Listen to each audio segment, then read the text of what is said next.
अस्सलाम वालेकुम everyone. Last lecture के अंदर हम लोगों ने कुछ फार्मूलाज डिस्कस किए थे इंटरपोलेशन से रेलिवेंट, जिसमें गास फॉरवर्ड, गास बैकवर्ड और स्टर्लिंग फार्मूला था सेंटर पॉइंट के ऊपर वैल्यूज़ को फाइंड आउट करने के लिए। ये तमाम फार्मूलाज जो थे वो जो था ना, इक्वल इंटरवल्स के लिए था। एक और फार्मूला है बेसल्स फार्मूला, जिसकी मदद से हम लोग क्या कर सकते हैं, अपने डाटा को इंटरपोलेट कर सकते हैं। और ये भी फार्मूला उन्हीं के ऊपर अप्लाई होता है जहाँ पे डाटा हमारे पास इक्वल इंटरवल्स की फॉर्म में होता है। जैसा कि इस एग्जांपल के अंदर अगर देखें तो आपके पास इंटरवल जो हैं वो इक्वल हैं।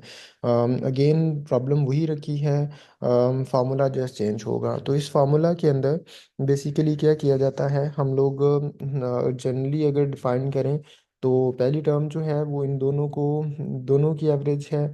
सेकंड टर्म के साथ आपके पास ये वाली वैल्यू आएगी। जैसे यहाँ पे देखें, पहली टर्म के अंदर वाई नॉट और वाई प्लस वन की एवरेज वैल्यू है। दूसरी टर्म के अंदर आपके पास डेल वाई नॉट है।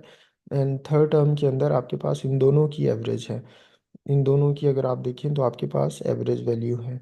एंड सिमिलरली थर्ड टर्म के अंदर आपके पास ये अकेली टर्म आ जाएगी। थर्ड टर्म के अंदर देखें ये अकेली टर्म आ गई। फोर्थ के अंदर इन दोनों की एवरेज आनी है। और यहाँ पे चूंकि हमारे पास टेबल के मुताबिक डाटा ख़त्म हो गया, लेकिन हम लोग इसको लिखते गए ये वाई माइनस टू है, तो यहाँ पे आपके पास वाई माइनस वन होगा। तो इसी वजह से उन दोनों की क्या आ जाएगी, आपके पास एवरेज वैल्यू आ जाएगी। तो जब हम लोग according to this scenario H A और यू की वैल्यूज़ के मुताबिक यहाँ पे वैल्यूज़ पुट करेंगे, तो आपके पास जो एफ ऑफ नाइन के ऊपर इस फंक्शन का जो आंसर आएगा वो 33.1162 के इक्वल आएगा आफ्टर सिंप्लीफिकेशन ऑल दीज। यहाँ पे अगर आप लोग देखें तो वाई नॉट और वाई वन जो था वो आपके पास 32 और 35 था, तो वही वैल्यूज पुट की हैं। यू की वैल्यू 0.25 थी। डेल वाई नॉट जो था, डेल वाई नॉट जो है वो आपके पास थ्री है, तो यहाँ पे थ्री पुट कर दिया। फिर उसके बाद आपके पास इन दोनों वैल्यूज़ की एवरेज आनी है, तो ये आपके पास टू और माइनस फाइव है, तो टू और माइनस फाइव की एवरेज वैल्यू आ जाएगी। फिर उसके बाद del three Y minus one है, तो डेल थ्री माइनस वन आपके पास सेवन है, तो यहाँ पे सेवन आ गया है। और उसके बाद यहाँ पे del four Y minus two और वाई माइनस वन आना था, तो आपके पास वाई माइनस टू ही है, तो ज़ीरो प्लस टेन की एवरेज वैल्यू आपके पास आएगी। और जब आप इसको सिंप्लीफाई करेंगे तो आपके पास आंसर जो आएगा वो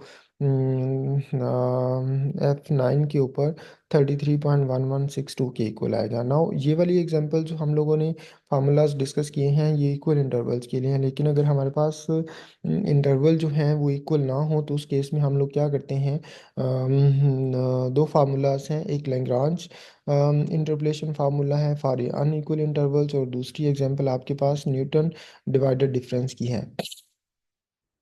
इसमें सपोज किया आपको स्टेटमेंट जो है find the value of Y when X is equal to ten by Lagrange interpolation. यहाँ पे फर्स्ट ऑफ ऑल सी कि आपके पास जो डिफरेंस है वो वेरी कर रहा है। फाइव और सिक्स के दरमियान वन का है, सिक्स और नाइन के दरमियान थ्री का है, नाइन और इलेवन के दरमियान टू का है। तो हमने वैल्यू किसके ऊपर फाइंड करनी है, टेन के ऊपर फाइंड करनी है। तो इसका मतलब है जो जो आंसर आएगा वो फोर्टीन और सिक्सटीन के दरमियान आएगा।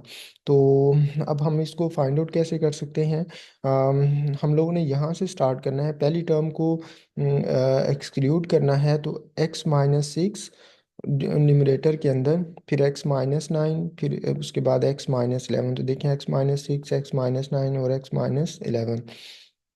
और इसी चीज़ को उठा के नीचे रखना है, लेकिन x की जगह पे जिस चीज़ को हमने एग्जाम्प्ट किया था फाइव था, तो तमाम जगह पे x की जगह पे फाइव, x की जगह पे फाइव, x की जगह पे फाइव। और जिस चीज़ को एग्जाम्प्ट किया था उसके ऊपर जो फंक्शन की वैल्यू है उससे मल्टीप्लाई करवा देना है। नाउ सेकेंड स्टेप के अंदर हमने सिक्स को माइनस करना, सिक्स को एग्जाम्प्ट करना है, तो आपके पास x माइनस फाइव आ जाएगा, x minus five, x minus nine, x minus eleven आ गया। इस चीज़ को नीचे उठा के रखना है, और जिस चीज़ को हम लोग एग्जाम्प्ट कर रहे हैं सिक्स, तो एक्स को सिक्स के साथ रिप्लेस करवा देना है। और सिक्स के ऊपर जो आपके पास फंक्शन की वैल्यू है उससे मल्टीप्लाई करवा दिया। नाउ अब हम लोगों ने नाइन को एग्जाम्प्ट करना है, तो x minus five, x minus six और उसके बाद x minus eleven, x minus five, x minus six और माइनस इलेवन, इन तीनों को उठा के नीचे, और यहाँ पे एक्स की जगह पे जो वैल्यू हम एग्जाम्प्ट कर रहे हैं वो आ जाएगी और फंक्शन की वैल्यू साथ मल्टीप्लाई हो जाएगी। सिमिलरली अब हमने इलेवन को एग्जाम्प्ट करना है, तो x-5, x-6, x-9 यहाँ पे वैल्यूज़ आ जाएंगी। इसी को उठा के हम नीचे रखेंगे तो x की वैल्यू को हम लोग क्या करेंगे, 11 के साथ रिप्लेस करवा देंगे। तो 11 के ऊपर जो फंक्शन की वैल्यू है एफ ऑफ एक्स की, उसको 16 है, उससे मल्टीप्लाई करवा दिया। अब डिनोमिनेटर के अंदर इन चीज़ों को हम लोग सिंप्लीफाई करेंगे तो आपके पास कुछ इस तरह से ये वाली सिंप्लीफिकेशन हो जाएगी। अब हमने x इज इक्वल टू 10 के ऊपर वैल्यू का फाइंड आउट करनी है, तो हम लोग क्या करेंगे, x की वैल्यू 10 के साथ थ्रू आउट पूरी इक्वेशन के अंदर रिप्लेस करवा देंगे और इस चीज़ को सिंप्लीफाई करेंगे तो ये आंसर आ जाएगा। After all this simplification F की वैल्यू 10 के ऊपर क्या आ रही है, 14.66 आ रही है।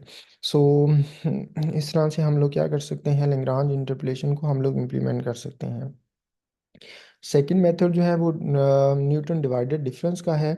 डाटा आपके पास सेम ही है, और हमने again x is equal to 10 के ऊपर ही वैल्यू कैलकुलेट करनी है, लेकिन इसके लिए हमें टेबल जनरेट करना पड़ेगा। लेकिन ये टेबल प्रीवियस जो टेबल हम लोग स्टर्लिंग, बेसल, गॉस फॉरवर्ड और बैकवर्ड के अंदर जनरेट करते रहे हैं, उनसे थोड़ा सा डिफरेंट है। इसमें हम लोग क्या करते हैं, अ, इसको x0, x1, x2, x3 का नाम देंगे। ये फंक्शन की कोरस्पोंडिंग वैल्यूज़ हैं। Del F of X calculate करने के लिए हम लोग क्या करेंगे, दो कंसेक्टिव इन टर्म्स को 13 - 12 और कोरस्पोंडिंग हम लोग x की वैल्यू को भी माइनस करेंगे और उसको डिवाइड करवा देंगे 6 - 5, और इसको सिंप्लीफाई करने के बाद 1 आंसर आ जाएगा। सिमिलरली इसके लिए आपके पास 14 - 13 और 9 - 6, इसको सिंप्लीफाई करेंगे तो 1/3 आ जाएगा। 16 - 14 ओवर 11 - 9, तो इसको सिंप्लीफाई करेंगे 1 आ जाएगा। अब जब सेकंड के ऊपर जाना है तो हम लोग क्या करेंगे, इन दोनों का डिफरेंस न्यूमरेटर के अंदर 1/3 - 1, और जब डिनोमिनेटर के अंदर आना है तो सेकंड डिफरेंस की वजह से हम लोग एक का गैप देंगे, यानी कि 9 - 5 करेंगे, 6 को एग्जाम्प्ट कर देंगे। एंड सिमिलरली जब इस इधर आएंगे तो 1 - 1/3, और डिवाइजर के अंदर चूंकि हमने एक को छोड़ना था तो लास्ट 11 में से हम लोग क्या करेंगे, 6 को माइनस करेंगे, तो सिंप्लीफिकेशन के बाद आपके पास ये आंसर आ जाएगा। और अब ये निकालने के लिए हम लोग क्या करेंगे, अपर माइनस लोअर, यानी कि सॉरी, इसमें से इसको माइनस करेंगे तो माइनस माइनस प्लस हो जाएगा। नाउ हम लोग थर्ड के ऊपर जा रहे हैं तो दो का डिफरेंस डालेंगे, तो दो का डिफरेंस आपके पास क्या आ जाएगा, 11 - 5 डिनोमिनेटर के अंदर आ जाएगा, और यहाँ पे आपके पास वैल्यू क्या आ जाएगी, 1/20 आ जाएगी। सो जो न्यूटन डिवाइडेड डिफरेंस का फार्मूला है, f of x naught plus x minus x naught del F of x naught into x minus x one del square F of x naught plus x minus x one x minus x one x minus x two del 3 F of x naught आ जाएगा। अगर suppose किया fourth term बनानी है तो उसके साथ क्या आएगा, x minus x naught, x minus x one, x minus x two, x minus x three और del 4 f of x naught क्या आ जाएगा, एंड सो इस तरह से हम लोग वैल्यूज़ को आगे इंक्रीज कर सकते हैं। तो यहाँ पे जब वैल्यूज पुट करेंगे तो एक्स नॉट आपके पास ये है, उसके ऊपर एफ ऑफ एक्स नॉट की वैल्यू 12 है तो 12 आ गया। एक्स माइनस एक्स नॉट की वैल्यू क्या है, 5 है तो 5 आ गया। Del F of x naught की वैल्यू क्या है, आपके पास 1 के इक्वल है, तो वो हमने यहाँ पे 1 पुट कर दी। फिर उसके बाद एक्स नॉट की वैल्यू 5 है, एक्स वन की वैल्यू 6 है, वो पुट की, और del square F of x naught की वैल्यू -1/6 है, वो पुट कर दी। फिर उसके बाद एक्स माइनस एक्स नॉट है तो एक्स नॉट 5 है, एक्स वन 6 है, एक्स टू आपके पास 9 है, और जो F O del 3 F of x naught है वो 1/20 के इक्वल है। तो ये वैल्यूज पुट करेंगे, और इसके अंदर चूंकि हमने एक्स की वैल्यू है 10 कैलकुलेट करनी है, तो जब एक्स की वैल्यू 10 पुट करेंगे तो इसको सिंप्लीफाई करने के बाद आपके पास जो आंसर आएगा वो 14.66 आएगा। ठीक है। अब हम लोग एक और एग्जांपल डिस्कस करते हैं। Use Lagrange interpolation to fit the polynomial to following data and hence find y-2 y1 और y4।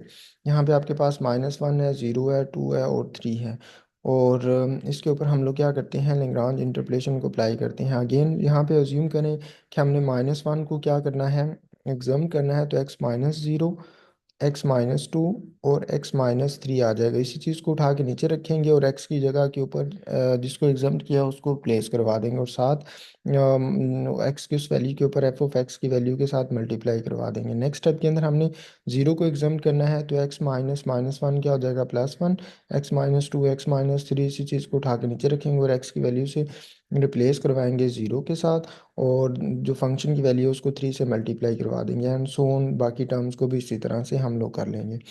और यहाँ पे अगर आप लोग गौर करें इन दो टर्म्स के अंदर, पहली और दूसरी टर्म्स के अंदर x-2 और x-3 जो है वो आपके पास कॉमन है, और कॉमन है, तो जब आप इसमें से कॉमन लेंगे तो बाकी जो टर्म्स बचेंगी सिंप्लीफिकेशन के बाद, x और -8 और नीचे वाली टर्म्स के बाद, वो आपके पास 2x/3 बचेगा। एंड सिमिलरली यहाँ पे x+1 बचेगा और मल्टीप्लाई 3 है, यहाँ पे सिंप्लीफिकेशन के बाद आपके पास x+1/2 टर्म बचेगी। सिमिलरली यहाँ पे अगर आप लोग देखें तो आपके पास जो कॉमन टर्म आ रही हैं वो इसमें भी x+1 और x जो है एग्जिस्ट करता है, इन दोनों में से उसको कॉमन ले लिया, तो यहाँ पे आपके पास रिमेनिंग जो टर्म बचेगी उसको सिंप्लीफाई करने के बाद आपके पास -x-3 बचेगा ओवर 6। एंड सिमिलरली इसको रिमेनिंग टर्म इनको कॉमन लेने के बाद जो रिमेनिंग टर्म को सिंप्लीफाई करने के बाद बचेगा x-2/6 बचेगा। जब आप इसका एलसीएम लेंगे और तो वो आपके पास 7x+3/6 बचेगा, और जब आप इसको सिंप्लीफाई करेंगे एलसीएम लेके इसको मल्टीप्लाई करवाएंगे तो आपके पास आंसर x² + x/6 बचेगा।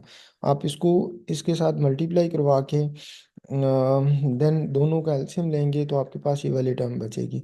तो यहाँ पे हमने चूंकि वैल्यूज़ फाइंड करनी है -2 के ऊपर, तो हम लोग क्या करेंगे, x की वैल्यू -2 पुट करेंगे इस पूरे के अंदर, तो आपके पास आंसर ये आएगा। x की वैल्यू 1 पुट करेंगे तो ये आएगा, और x की वैल्यू 4 इसमें पुट करेंगे तो आपके पास आंसर इस तरह से आएगा। सो होपफुली आपको इस एग्जांपल की भी समझ आ गई होगी। अनदर एग्जांपल जिसमें अब इसमें इस एग्जांपल के अंदर हम थोड़ा सा रिवर्स एक एग्जांपल डिस्कस कर लेते हैं कि हमें प्रीवियस एग्जांपल के अंदर हमने किसी भी x की वैल्यू के ऊपर y की वैल्यू को फाइंड आउट करना होता था, लेकिन अगर हमने y की वैल्यू दी हो और उसके ऊपर x की वैल्यू को फाइंड आउट करना है तो मेथड वही रहेगा, बस जो है ना एग्जाम्पल चेंज हो जाएगी, सॉरी वेरिएबल चेंज हो जाएंगे। वो कुछ इस तरह से कि सपोज किया अब दिस टाइम हमने x चूंकि कैलकुलेट करना है, तो इस वजह से x will be equal to, और पहली टर्म y हमने लेके चलना है तो y को एग्जाम्प्ट करना है, तो y-1 y-20। ठीक है, तो इन दोनों को उठा के नीचे रखेंगे और जिसको हम एग्जाम्प्ट कर रहे हैं वो ज़ीरो था, तो ज़ीरो के साथ रिप्लेस कर दिया, और वाई ज़ीरो के ऊपर जो एक्स की वैल्यू ज़ीरो थी उसको उससे मल्टीप्लाई करवा दिया। एंड सिमिलरली नेक्स्ट स्टेप के अंदर हमने वन को एग्जाम्प्ट करना है, तो y-0 y-20, और इसी दोनों को उठा के नीचे रखेंगे तो y की वैल्यू 1 है और उसको रखवा दिया, और जो कोरोस्पोंडिंग y के ऊपर x की वैल्यू है उससे मल्टीप्लाई करवा दिया। नेक्स्ट स्टेप के ऊपर हमने 20 को मिस करना है, तो आपके पास क्या आ जाएगा, y-0 y-1, इसी को नीचे लेके आएंगे, y की वैल्यू 20 से रिप्लेस करवाएंगे, और y-20 के ऊपर x की वैल्यू जो 2 है उससे मल्टीप्लाई करवा देंगे। और हमने चूंकि वैल्यू फाइंड करनी है y@19, तो x@y=19 will be equal to, तब इसको जीरो से मल्टीप्लाई करेंगे ज़ीरो हो जाएगा, y की वैल्यू इसमें 19 रिप्लेस करवाएंगे, इसमें y की वैल्यू 19 रिप्लेस करवाएंगे, तो आफ्टर सिंप्लीफिकेशन आपके पास आंसर जो है वो 2.8 आ जाएगा। सो मैंने कोशिश की है इन तमाम एग्जांपल्स की मदद से आपको फुल कंसेप्ट समझाने की, होपफुली आपको इसकी समझ आ गई होगी। और इंशाल्लाह लेट्स सी, अगर कोई क्वेश्चन है तो वो आप कमेंट सेक्शन के अंदर भी पूछ सकते हैं और व्हाट्सएप ग्रुप के अंदर भी पूछ सकते हैं।